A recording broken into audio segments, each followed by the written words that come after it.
Kiara Green. And I'm Olivia Bridwell. And welcome to a special edition of Channel 8 News. Reporting live from Munich.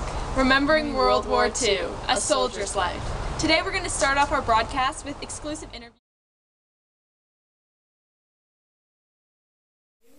Darby Buellmann, a 14-year-old who was part of Hitler's youth group, League of German Girls. So tell us, Darby, what was it like being part of Hitler's youth group? It was very intense training. There's no way out of it other than paying a very large fee. What were your day-to-day activities like? Well, we learned how to run 60 meters in 14 seconds, roll a ball 12 meters, march for 2 hours straight. We had to swim 100 meters, and we learned how to make a bed. Wow, that's a lot of activities. So anyways, I heard your brother was also part of this group. What was his role? Like the girls, the boys had grueling hours of training. They were prepared to become soldiers to fight in the war, so they had to march, perform bayonet drills, throw grenades, learn how to dig a trench, read a map. They learned gas defense, how to use barbed wire, and pistol shooting. Were there different stages of this program? Yeah, girls started out by joining the League of Girls at age 10, and then they moved to the League of German Girls at age 14. Like the girls, the boys started at age 10 in the German young people, and at age 13 they joined the Hitler Youth Group. Did anything tragic happen to you during this time? Yeah, it's very hard to talk about, but my best friend, she was taken by the Nazis because her parents didn't believe in her joining the group, but they refused to pay the fee. That's really depressing, but we appreciate you coming in and sharing your dramatic story with us. Thank you for having me.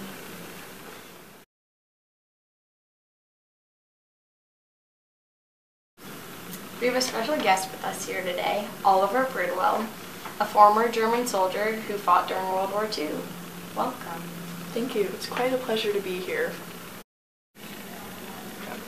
First off, what was your main role during the war? I was part of the German army, and one of our main battles that we fought was the lightning attack, and our goal during the attack was to conquer Poland, and it was an intense surprise attack. What did you expect going into the war? Well, I was young at the time, only about 17, so I was excited to help protect my country because I was so young. But I was also unfamiliar with the outcome of war, so I didn't know what to expect.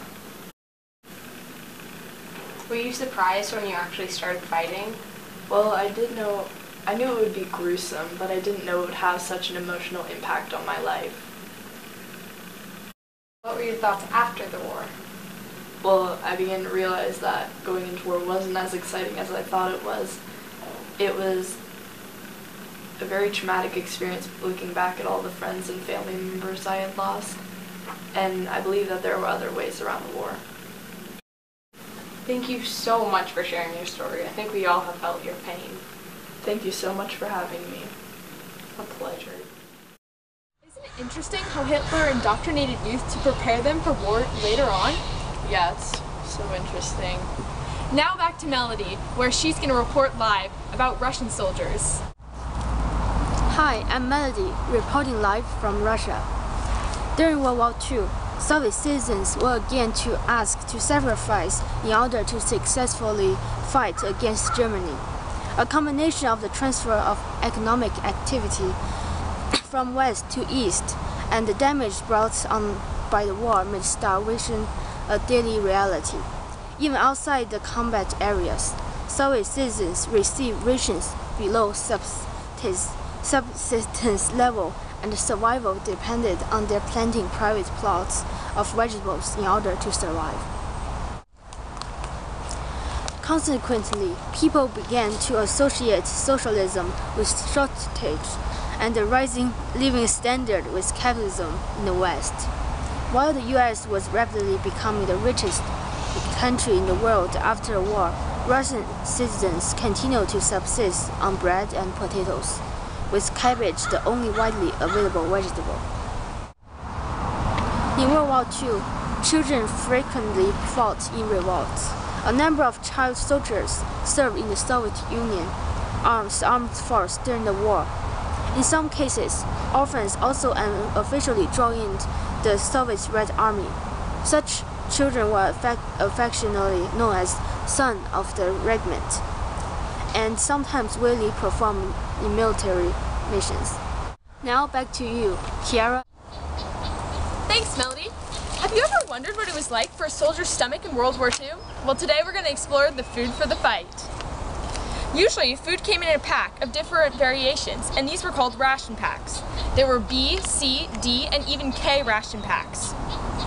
Soldiers were considered lucky if they had food prepared by a company or by cooks. A lot of times, they cooked from small stoves or even some explosives. Soldiers did receive chocolate. It was part of the D ration. It's shown here in this picture. However, this was not your Hershey's chocolate bar. It was actually as far away from a Hershey's chocolate bar as you could get. They were designed to withstand temperatures of 128 degrees Fahrenheit, and they were as hard as rock. They manufactured these to purposely taste bad, actually, so soldiers would not eat them casually. One soldier described this chocolate bar for us and said, "Very difficult to eat, hard as rock and very bitter. I have to shave it into pieces just so I can prevent tooth fracture." By 1943, the supplies for soldiers slightly increased, as cigarettes, gum, toilet paper, and water purification tablets were added to these kits.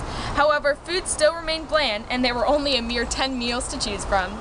Well, that's all today for you. Back to Olivia. That chocolate does not sound very tasty. I know, it doesn't. Now for our next special treat. We're here with the expert, Katie. She's an expert on prisoners of war. Let's go to Katie. Hi, I'm Katie, and I'm an expert on prisoners of war. Did you know that hundreds of thousands of soldiers were taken prisoner during World War II? German and Japanese prisoners of war were greatly mistreated. American and Philippine prisoners were abused, beaten, starved, and executed without any reason.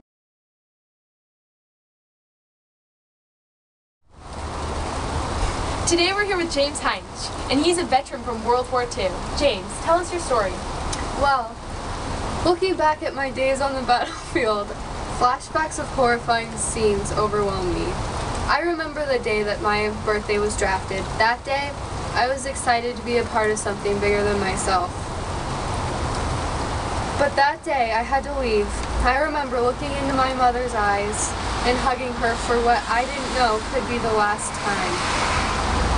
I was only 20 when I left, and I remember hugging my sweetheart and hoping I wouldn't die so that I could marry her. Can you imagine saying goodbye to everyone you know and everyone you love, not sure if you'll ever get to see them again?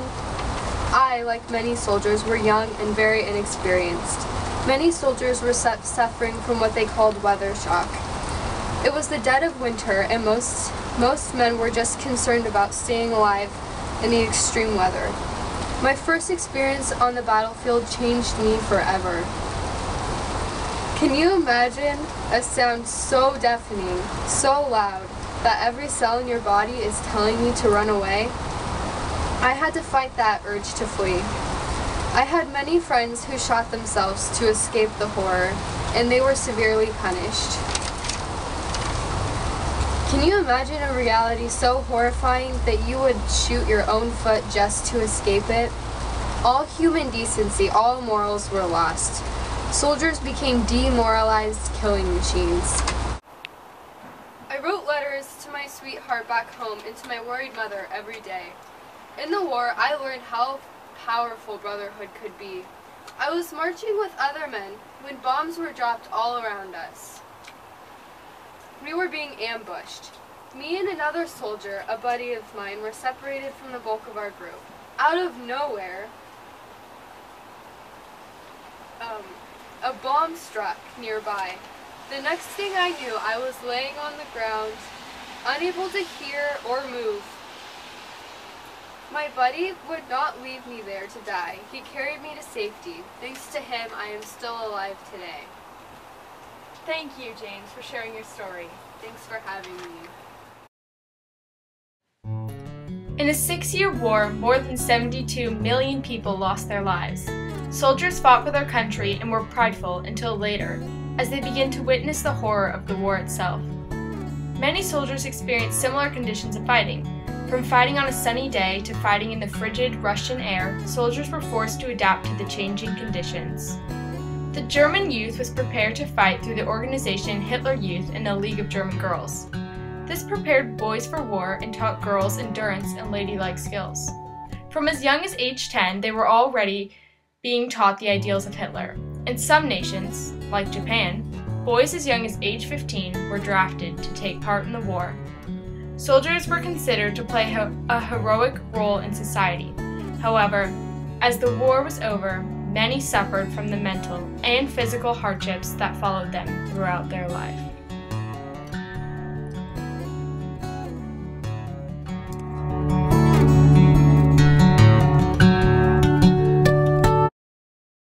Man, the weather's really getting rough out here in Germany, but that concludes our Remembering World War II segment. Stay tuned next week for our episode about Kim Kardashian and her new baby. Thanks for watching!